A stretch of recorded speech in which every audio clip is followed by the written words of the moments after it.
2014, pour mes mots, donc, nous avons mis en place les États généraux de la nuit, qui s'étaient déroulés ici. C'était le premier grand rendez-vous avec à la fois à l'époque des élus, c'était sous Cohen, des associations, des universitaires qui étaient venus parler de la nuit à Toulouse et mettre en perspective peut-être des projets, comment améliorer ce champ nocturne.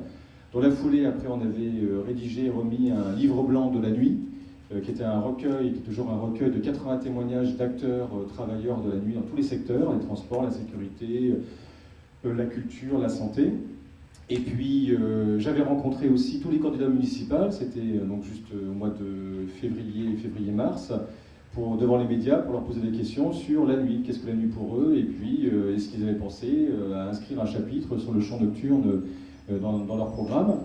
Nous avions aussi organisé la première cérémonie nocturne, qui était donc la cérémonie qui récompense les travailleurs de la nuit, c'est-à-dire que là on remet des trophées, ce sont un peu nos Césars locaux on va dire, mais donc c'était déroulé à l'époque au Rex de l'Humour, le théâtre des Chevaliers du Ciel, et cette année ça c'était aux abattoirs, et dans différentes catégories vous aviez des acteurs travailleurs de la nuit, une vingtaine de nommés qui ont été récompensés pour leur action.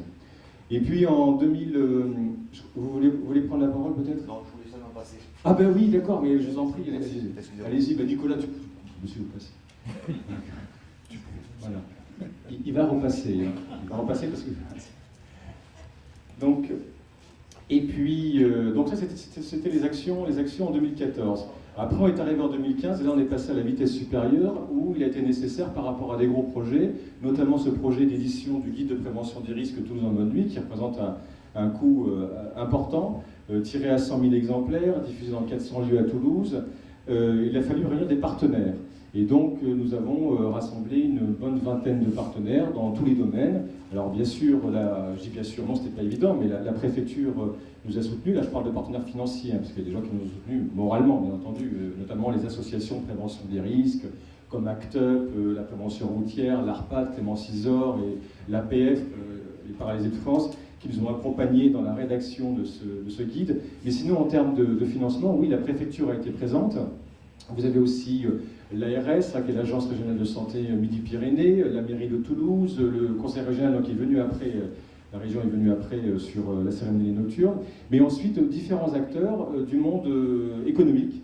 Et ça, c'était non pas surprenant, mais c'est aussi rassurant. Ça montre que le débat sur la nuit, de manière très globale, intéresse les groupes, les entreprises, comme BNP Paribas, comme AG des Organes Mondiales. Vous avez ici JC Deco, Malakoff Médéric, Philips, Malais Entreprises. Et tous ces gens sont concernés par le travail de nuit, par la prévention des risques, par la santé au travail, et nous ont accompagnés, et encore pour certains sont présents.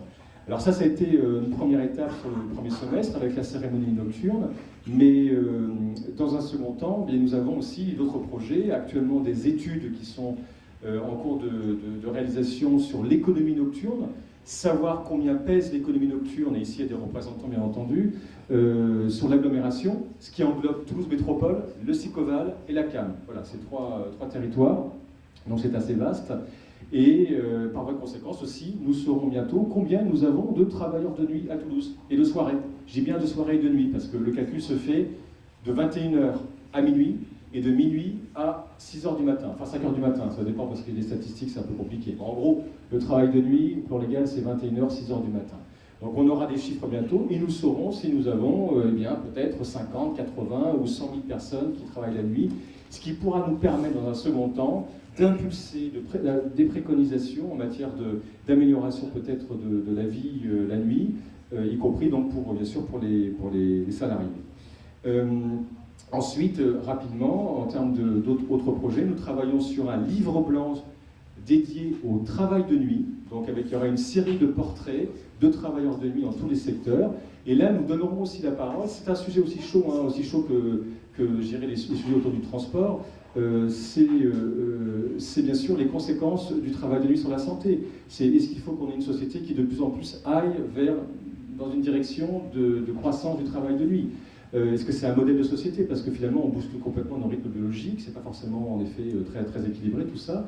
Et en même temps, on voit bien qu'on dort de moins en moins et que c'est une société qui est de plus en plus dans une économie nocturne, ou du moins l'activité diurne colonise finalement le nocturne. Et donc c'est une réalité, il y a des services qui doivent exister, il y a des services privés, publics qui doivent être développés. Mais bon, c'est une vraie réflexion à avoir.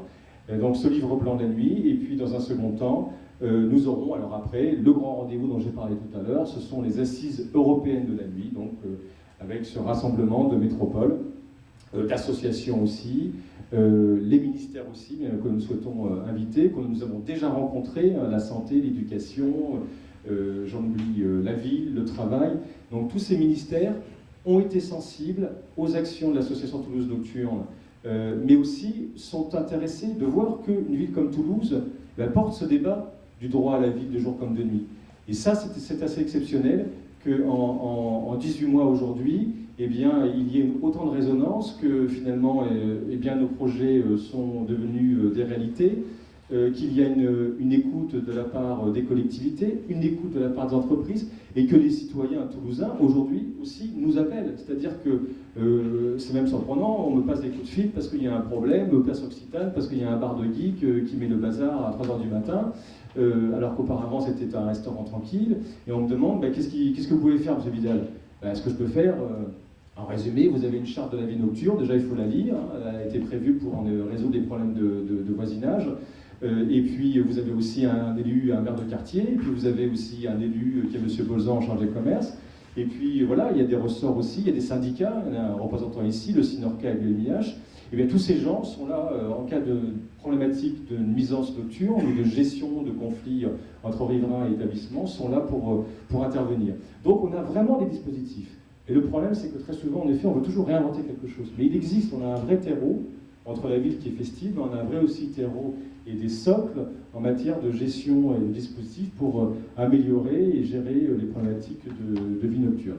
Après, c'est vrai que, et ça je pense que tout le monde est d'accord là-dessus, c'est qu'on est quand même en ce moment, à Toulouse et ailleurs, uniquement dans les problèmes de la nuit. Les problèmes des taxis la nuit, les problèmes de nuisance nocturne, les problèmes d'alcool, les problèmes de viol, les problèmes je sais pas, de musique trop forte. On est quand même dans une espèce de noirceur, j'allais dire, de la nuit. La nuit, c'est pas que ça, heureusement. C'est vrai que bon, les médias sont là, et j'en fais partie puisque je suis éditeur du magazine Minuit, on s'intéresse plus souvent aux trains qui arrivent en retard plutôt qu'à l'heure, mais la nuit c'est aussi tous ces moments très privilégiés de rapprochement, d'échange, de construction, d'inspiration, et puis aussi ça a des vraies vertus la fête, la nuit a des vraies vertus, ça permet aux gens de décompresser et puis de redémarrer leur semaine de manière un peu plus apaisée. Voilà en substance les grands projets, puis 2016, il y en aura d'autres, on va poursuivre sur notre voie. Alors ce soir, premier débat d'une série de débats auxquels nous vous inviterons à chaque fois pour avoir à la fois vos témoignages, mais également les questions que vous vous posez. Ce soir, donc Toulouse Nocturne, Christophe Vidal, président de l'association Toulouse Nocturne, moi-même vice-président. Christophe est aussi maire de la nuit depuis 2013, beaucoup d'entre vous le savent. On a posé une question. Ce soir, c'est le grand débat, quel transport la nuit pour Toulouse, une situation d'urgence. On va d'abord laisser la parole, bien sûr, à Christophe Vidal pour l'introduction, et ensuite nous aurons des débatteurs à nos côtés. Vous ne manquerez pas, la règle du jeu est simple, vous poserez tous toutes les questions que vous souhaitez. On est dans un climat d'échange, on est dans un climat de partage. Ce soir, on veut dialoguer. Voilà, c'est le maître mot de cette rencontre. Christophe, à toi l'introduction, s'il te plaît. Tout d'abord, ça va être un peu institutionnel, mais c'est vrai que généralement on remercie plutôt les gens en fin de soirée. Mais j'avais été d'abord merci à l'espace de diversité de la cité qui nous accueille, c'est la seconde fois, c'est un moment important, puis c'est un lieu très symbolique comme je l'ai dit tout à l'heure. Merci aussi à notre gardien, je ne sais pas s'il est là, Laurent Ferrand, qui gère toute la régie de cette soirée. Et puis aussi Monsieur Sécurité qui est présent, voilà. Et puis nous avons aussi un autre monsieur d'ailleurs qui est un spécialiste de sécurité que je salue ici, Monsieur Cobb, qui dirige l'association Cérébral Défense, c'est bien ça, je ne me trompe pas, et qui a participé largement à la rédaction de ce guide de prévention des risques. Toulouse en bonne nuit. Et aussi, nous avons une partie de l'équipe, parce que Toulouse Nocturne, c'est pas qu'on parle beaucoup de Vidal et puis de Lévy, c'est vrai qu'on apparaît pas mal en ce moment, mais il y a aussi toute une équipe, hein, l'association, ce sont des membres, et puis des gens qui travaillent sur le terrain, des gens qui réfléchissent avec nous, et qui nous accompagnent aussi dans les moments, non pas difficiles, dans les moments comme ceux-là, où on a besoin de soutien lors de soirées. Donc ce soir, quelqu'un me disait, c'était monsieur l'élu en charge des transports de l'Union, de la mairie de l'Union. Ce soir, le débat est en effet d'actualité par rapport au transport, hein, puisque on sait que là, les secrétaires d'État au transport et aux droits des femmes ont présenté ce jeudi 9 juillet, une série de mesures pour lutter contre ce phénomène qui touche aux femmes, c'est-à-dire les harcèlements dans les transports. Donc c'est un sujet qui est grave. Et c'est vrai que j'ai lu ça, les associations rappellent qu'une main aux fesses peut coûter jusqu'à 5 ans de prison, donc c'est pas neutre.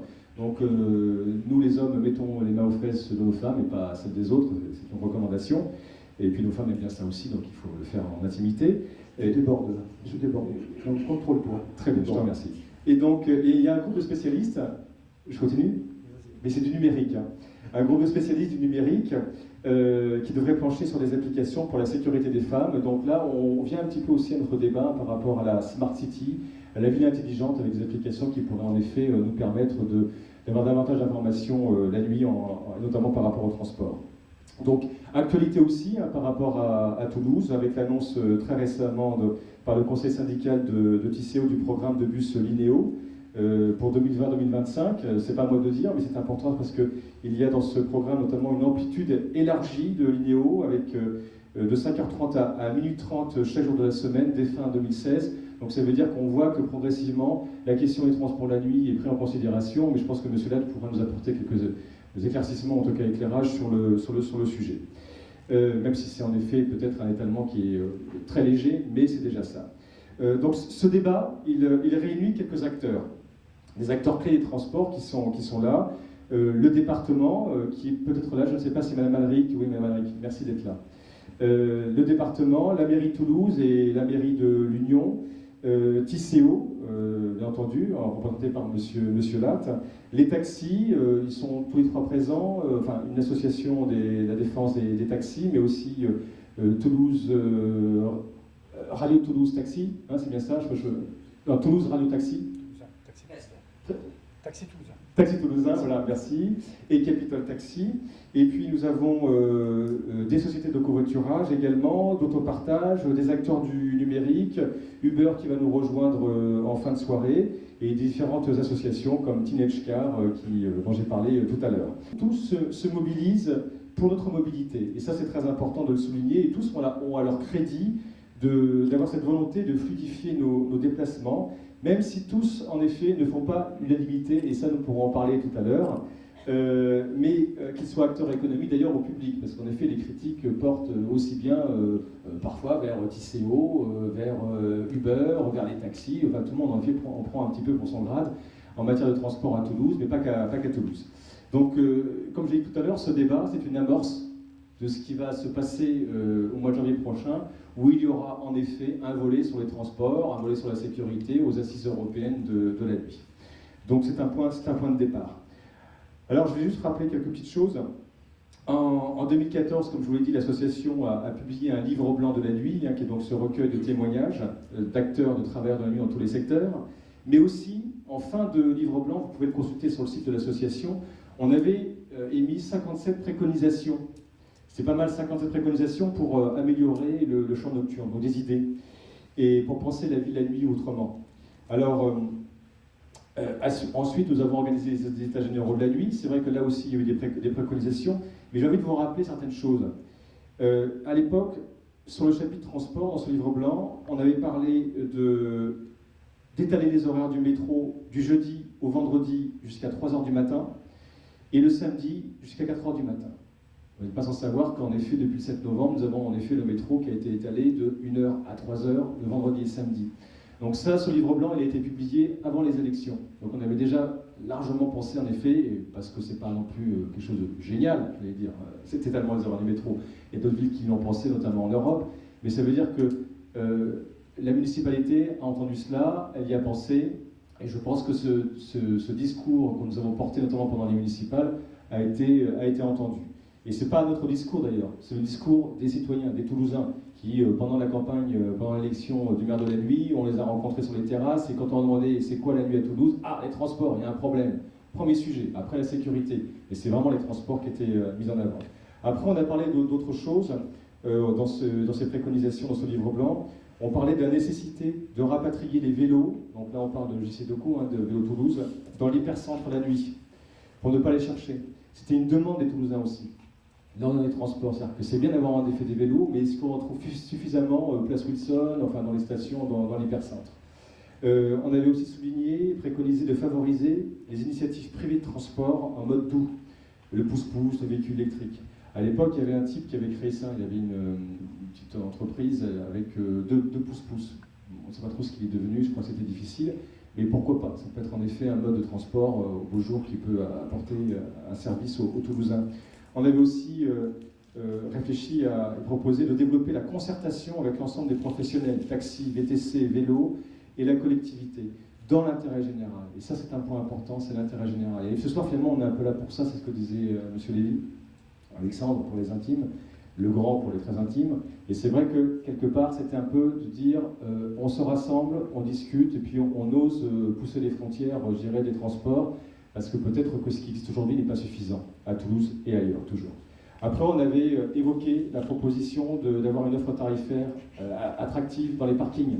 Voilà, bon, ça c'est pas non plus nouveau, ça existait auparavant. On est revenu à une offre à 5 €, donc c'est bien, c'est très bien. De développer aussi l'offre de transport pour les personnes handicapées. Ça c'est un volet qu'on ignore, mais on en parle dans le guide de prévention des risques. Il y a un chapitre discrimination, mais un chapitre aussi handicap, la nuit, l'accessibilité pour les personnes handicapées.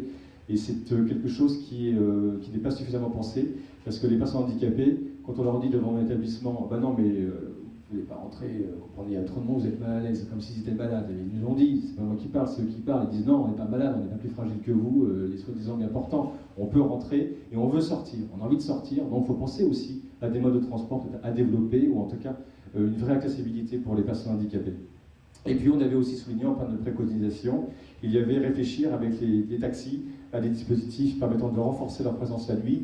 Vous en parlerez sûrement tout à l'heure. Il y avait, je crois, des projets peut-être d'astreinte ou de mettre davantage de chauffeurs la nuit. Voilà. Donc je ne vais pas être trop long, mais quand même c'est important. Ces transports, on sait que c'est le marronnier, hein, comme on dit dans la presse, c'est le marronnier à chaque municipal, les transports. On parle de ROCA, de troisième ligne, bref, de beaucoup d'investissements. Mais c'est vrai que c'est un sujet qui est prioritaire pour les Toulousains et puis pour les citoyens, mais ici ou ailleurs. Et c'est vrai que là, je vais vous parler un tout petit peu et rapidement d'aspects sociologiques par rapport à ces questions de transport. Parce qu'avec le développement de la ville du loisir, et ça on ne peut pas nier que c'est une vraie réalité, ben les besoins en transport vont croissant. Alors il y a différents universitaires qui ont travaillé là-dessus. Je vais en citer, c'est Sandra, c'est un peu compliqué à citer, Bonfigt-Lioli, Laurent Cage et puis Luc Jasinski, que certains connaissent, hein, qui est un géographe de la nuit de l'Université de Grenoble, qui travaille depuis 20 ans sur les temporalités de la ville, sur la ville de la nuit, la vie 24-24. Et donc j'ai fait un petit condensé, et voilà ce qu'ils disent. C'est la ville du loisir se déploie à partir de la demande de groupes sociaux, en particulier des jeunes. Cette ville appelle donc le développement d'infrastructures dédiées au transport et à une économie du voyage et de l'accueil. Et là, on en vient en effet au levier économique et la nuit et la soirée. C'est-à-dire qu'il y a un vrai terreau là aussi qu'il faut travailler, tout en étant respectueux bien sûr de l'environnement et notamment des riverains, mais il y a un levier économique par rapport à la nuit qui sont à développer. Cette ville du loisir développe en outre une compétition entre générations dans l'usage de la nuit. De forts taux d'accidents mortels des jeunes à la fermeture des discothèques, de nouvelles discriminations sociales.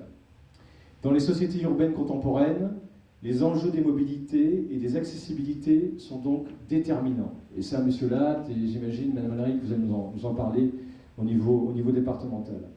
De plus, l'image des destinations urbaines auprès des visiteurs est de plus en plus influencée par l'évolution de leur vie nocturne et par les différents acteurs qui la composent. Ça veut dire quoi?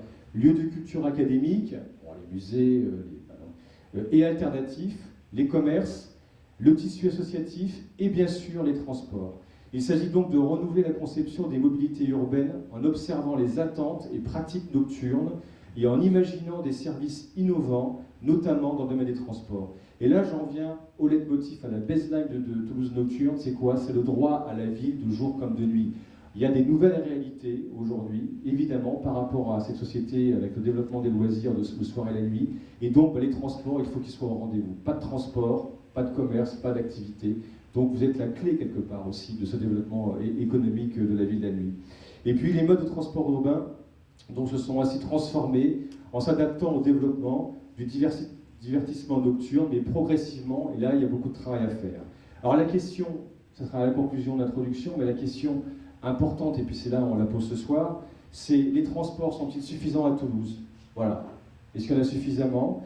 À partir du moment aussi où une partie de la population est désormais très active la nuit, pour la fête et pour le travail, on le saura bientôt avec les chiffres des études économiques sur le travail de nuit, et donc la question du développement de ces services se pose, donc il faut oser aller sur ce terrain aujourd'hui et voir si peut-être il y a des réponses que vous pourrez vous apporter ce soir. Voilà.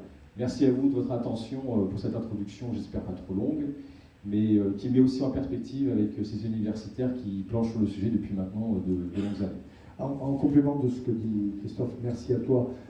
Il y a une population très fragile à Toulouse, ce sont les étudiants. Près de 95 000 étudiants pour Toulouse et 120 000 si on compte la région Midi-Pyrénées au total. Cette population a besoin d'attention parce qu'elle est indisciplinée, elle aime la vie, elle aime s'amuser. Et c'est eux qui sont très exposés le soir quand ils sortent, à partir de 21h jusqu'à plus soif. Et quand je dis plus soif, ce n'est pas forcément de la sobriété. Donc, je salue Maxime Boyer, qui est en charge justement de la vie étudiante de la municipalité de Toulouse. Parlons aussi dans les propos que nous aurons ce soir de cette jeunesse qui doit faire l'objet de tous nos soins. Première séquence, Christophe. Les collectivités face à leurs responsabilités, donc on est complémentaires, voilà. Au regard de la demande croissante des usagers de la nuit, donc travailleurs et noctambules pour plus de transport, la question du lien entre transport et sécurité, à l'heure où les inquiétudes sont de plus en plus vives quand on retourne chez soi en toute sécurité. Le bilan du métro aux 3h du matin. Et puis, abordons la question de la mobilité entre l'hypercentre et les zones périurbaines, qui se pose également la nuit. Donc le constat. Les solutions. Les attentes. Le rôle de la conférence des autorités organisatrices de transport, réunissant TCO, SMTC, le conseil départemental et la région Midi-Pyrénées. Et puis là, oui, quel levier pour répondre à la demande des usagers croissante, les ambitions des autorités, et puis les résistances, voilà, les difficultés rencontrées pour assurer ce développement des transports.